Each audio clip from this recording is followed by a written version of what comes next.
I think it's a very clever move, yes, and also the fact that he worked in the Treasury, so he knows how the money is raised and how to spend it, or at least how the Treasury would like to spend it. He's got the background there. He's pretty solid. He's good old-fashioned Labour.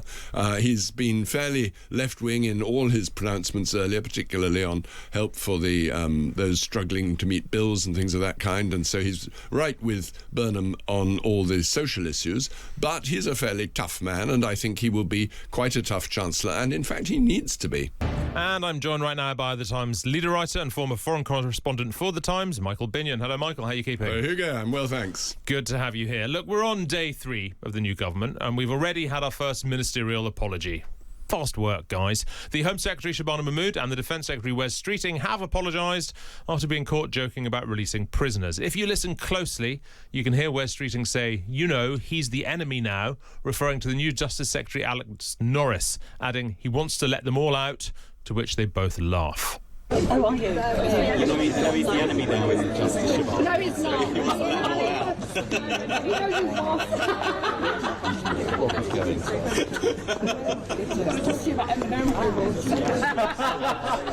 Well, Kemi Badenoch has said, well, Andy Burnham's cabinet are joking about letting criminals out of prison early. Conservatives are listening to victims and will continue to fight this disgusting policy.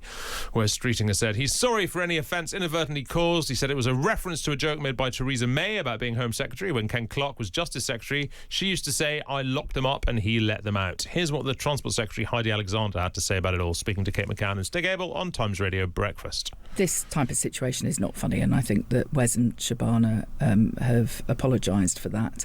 And, you know, I also think that those remarks don't reflect the seriousness with which I know Shabana Mahmood treated the whole criminal justice system when she was Justice Secretary herself.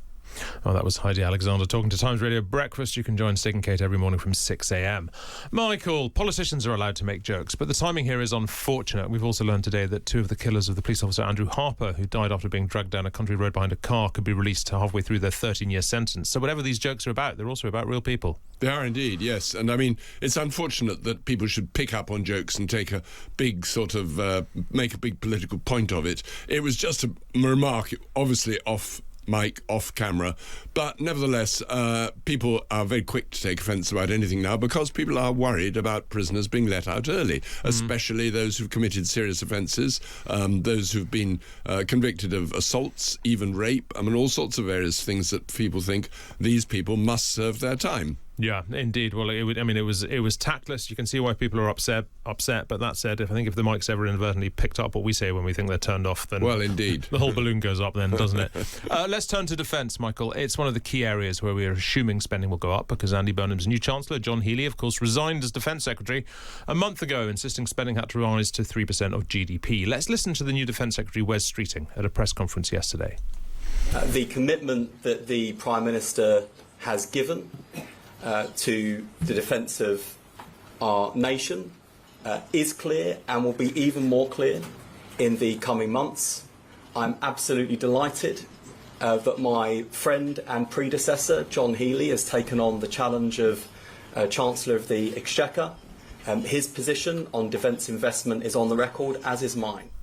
Michael, neither Burnham nor Streeting have actually committed to 3% of GDP by 2030, have they? It's currently due to rise to 2.7% by 2030. So there's a bit of equivocation there. There's a bit of wiggle room, yes, certainly, and I think it's going to be very tough to find the money. And of course, Healey, who was very keen on having the full defence budget paid out in full, will now find himself really torn between how to get this money and how to balance the books as Chancellor. And it's going to be very difficult. And he is not exactly retreating, but he's not repeating his former demands that the budget must be funded in full. And equally, Streeting is being a little bit cautious about whether he wants all that. He's already said he doesn't think this idea of war bonds are a good idea. That was one of Healey's proposals. It's a tussle, and frankly, I don't think they're going to reach 3%. There just isn't the money at the moment. It's a real political masterstroke putting Healey in there as Chancellor, isn't it? Because quite apart from the fact that it sort of neutralises all the kind of sort of, would it be Shabana or Ed, Shabana Mahmood or Ed Miliband debate, it's also because Healey had sort of spearheaded the attack for not getting to 3%.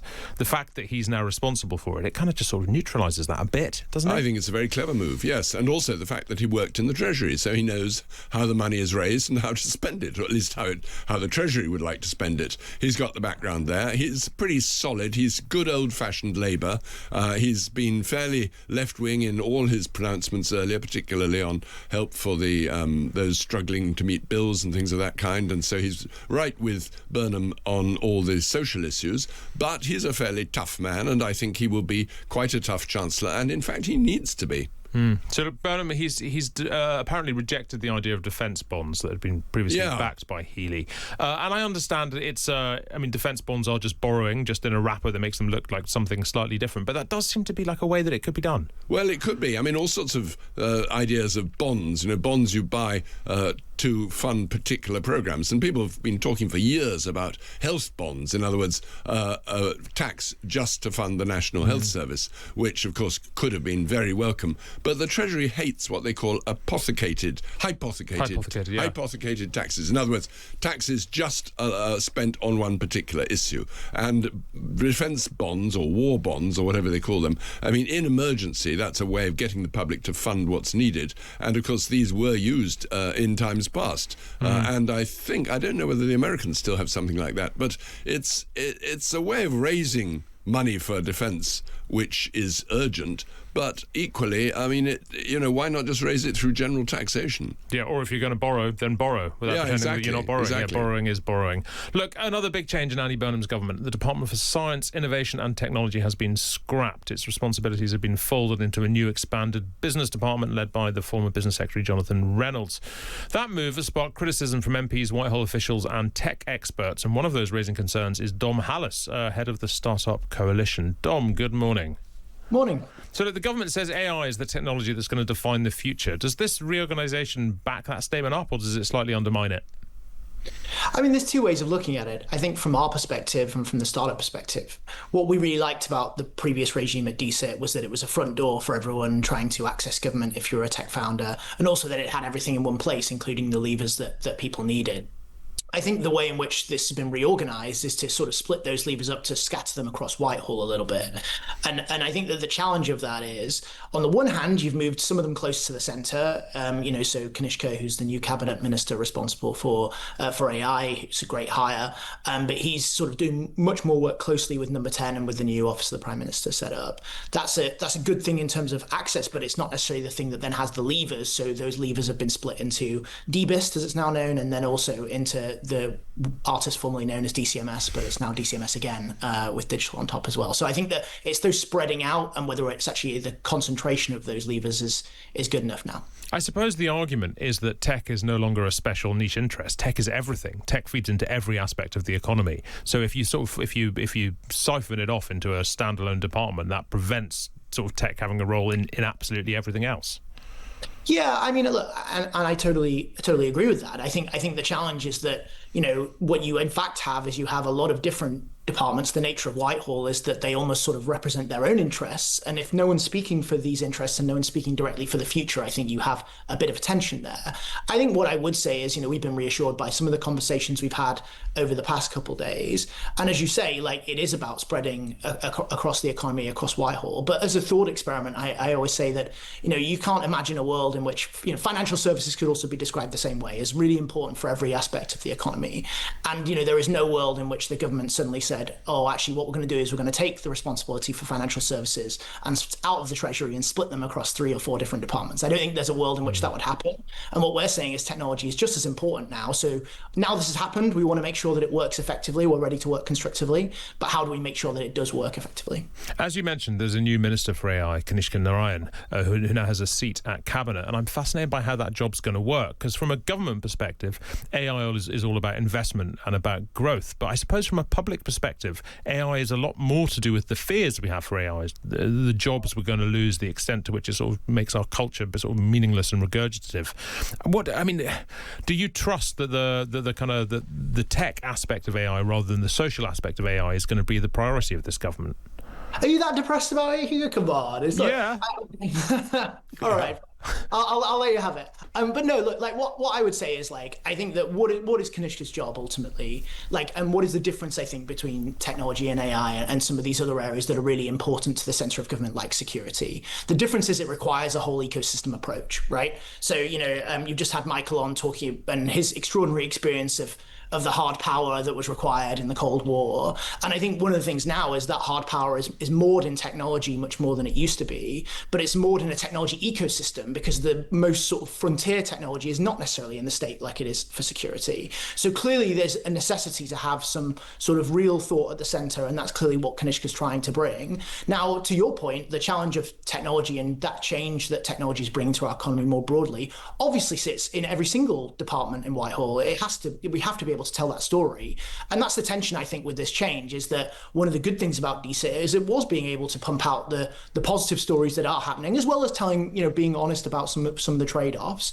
But ultimately, like, what will really make people trust and believe in this potential future is being able to tell the story of really effective use of AI diagnostics in hospitals. And, actually, that's much more of a story for the whole of government to tell. It's important that the health secretary tells that story, because that's where people will believe it. They won't necessarily believe it coming from, a person who's directly, their job is to just do technology every day. Dom, it's not just about telling the right story. There's also this sort of desperate need for more computer power, more data centres. Is Britain building the infrastructure it needs to be an AI leader, for an AI economy at all? I mean, we need to build an awful lot more. That's absolutely critical. So, right now we are making progress on some of those areas. There's been a set of policies laid out in the past couple of years, but there's so much more progress to be made.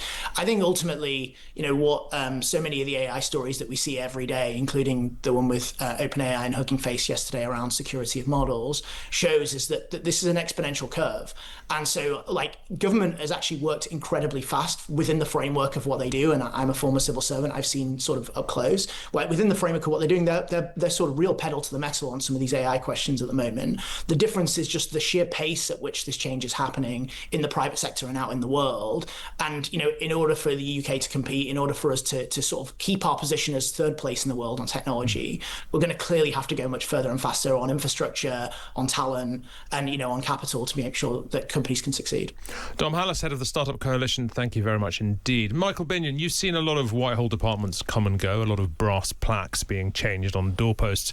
Is the overall lesson that when you do that kind of thing, it's just very time consuming, and whatever you do is likely to be changed back by the next government anyway? Yes, very often. And reorganisation is just a waste of time. The same people move from one department to another. They respond to another minister. Civil servants carry on more or less with the same job that they had before, only they have a different sort of overall brief. It's important that stuff gets done, and what you need for that is continuity. And if you change the department, then various programs set up just disappear. They go down the black hole, and then they start them up again in another department. Yes, some things obviously can be reorganised, but the boundaries between, say, business, technology, innovation, all these sort of things, or the other ones that are all lumped together, culture, media, sport, all that. I mean, you put a whole lot of subjects together, or agriculture, rural affairs, all that. You group things that matter into certain sections, certain ministries or departments, and then you change them all around, and frankly it's a waste of time. Well, look, coming up, I'm still joined by the Times leader writer and former foreign correspondent Michael Binyon. Michael, President Zelensky has sacked Ukraine's head of the army, Alexander Syrsky, just days after removing the country's defence minister, Mikhailo Fedorov. This follows days of protests over his dismissal and criticism that the army needed fresh leadership. What's going on? Why has Zelensky done this? Very difficult to say. It was clearly a mistake to get rid of Fedorov, because he was the man who innovated many tactics, particularly the use of drones, which is having such good success, I mean real success, in targeting Russia and making it safer on the front line using drones instead of sending waves of conscripts. But I think the idea of getting rid of this old-style Soviet-trained former army chief was difficult for many, because he'd been there for a while, he represented continuity. but his tactics simply weren't really working. And of course, it produced enormous demonstrations across Ukraine. And to some extent, it was a challenge to the authority of Zelensky himself. He's been there some time. I mean, he's not infallible. He himself has made mistakes. He's seen soon enough that this was a mistake, brought back Fedorov. Now, whether or not he can be put back in his old job, I don't know. And whether he can work with the new head of the army, we'll have to see. But he clearly is the man who's got the idea that you should make most of the drone technology in new tactics to beat the Russians. I mean, not for unsurprising reasons, I suppose. The Ukrainian public seems extraordinarily well informed about military tactics and who's responsible for what. The idea that there were actually protests over the sacking of the defence minister really shows they know what's going on. Well, they have to, because, I mean, they're deeply involved, not only because they're victims of bombings, but because many men are called up. And the number of people who've been killed, we don't know the exact figure, but it's considerable. And so this affects almost every family in Ukraine. And I think it's obvious that people saw that the use of drones and their tactics were beginning to work, and that the defense minister was young and dynamic and had new ideas, and clearly they had views that that this should continue. I mean, from all we hear, Ukraine is currently doing relatively well on the battlefield. Is Zelensky in danger of sort of undermining his own war effort here? Well, he is in danger of that, yes, but I think he's sharp enough to realise that he made a mistake and is trying to reverse it. And, I mean, it's a week of demonstrations. But the problem is Zelensky's been there, well, some quite considerable time. He's been lionised all over the world. But at home, there have been other problems. There have been corruption scandals. There have been people who've seen him as too much personal authority. There isn't an election. I mean, they were due for an election, but obviously not sensible during a war. And a lot of people feel that Zelensky is very much his own man, and it's time a few others had a bit of a say. Moving on, Michael, President Trump has formally approved a landmark deal with Saudi Arabia that could provide the kingdom with uranium enrichment capability for its civilian nuclear program. The deal is expected to last for 30 years and involve US companies in developing the technology. Look, enrichment is not necessarily an automatic path to a nuclear weapon, but this opens the door to developing weapons, doesn't it? Surely. It does, yes, and I think that's why it's raising eyebrows all across the region. I mean, Saudi Arabia has the capabilities, it has the money, it clearly feels it has a right and a stake in this issue, particularly when its neighbour Iran has been trying to develop and enrich uranium for a very long time, and we all know about that. And of course Israel has undeclared nuclear weapons, which is not really a secret at all. Everyone knows they have them. Saudi Arabia feels that as the largest Arab regional power, or certainly the most important and most powerful, it too should have a say in the kind of nuclear balance. But whether or not they want to develop weapons, that's hard to say. Of course, the technical reason is they want to use it for peaceful purposes. But if it's for generating power, well, they've got as much solar power as they could possibly want. I've heard it suggested before that Saudi Arabia may have had some pre-existing nuclear deal with Pakistan, perhaps, that they did have access to nuclear weapons. Yes, I don't think nuclear weapons are now... Well, the technology is no longer a secret.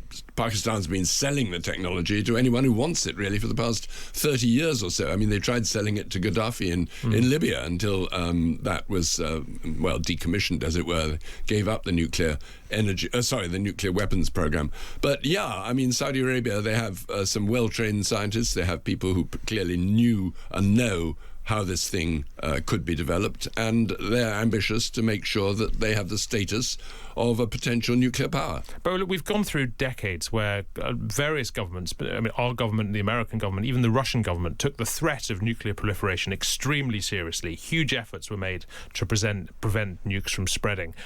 Is that all over?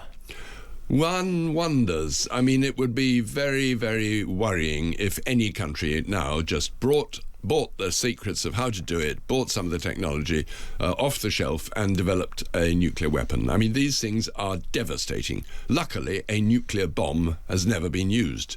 We've had testing. We know what they can do. We've seen atomic bombs and the devastation they have caused in the past. And the danger is that people simply aren't aware of how dangerous these things are. Attempts to limit proliferation, well, there were the attempts, but the problem is that almost anybody now with a few scientists and a laboratory can probably get hold of the secrets and do something on their own. Well, that's a bleak moment to say goodbye on, but say goodbye we must. Michael Binyon, thank you very much indeed for being with us. Michael is, of course, a Times leader writer and was a foreign correspondent too. Thank you, Michael. Thank you.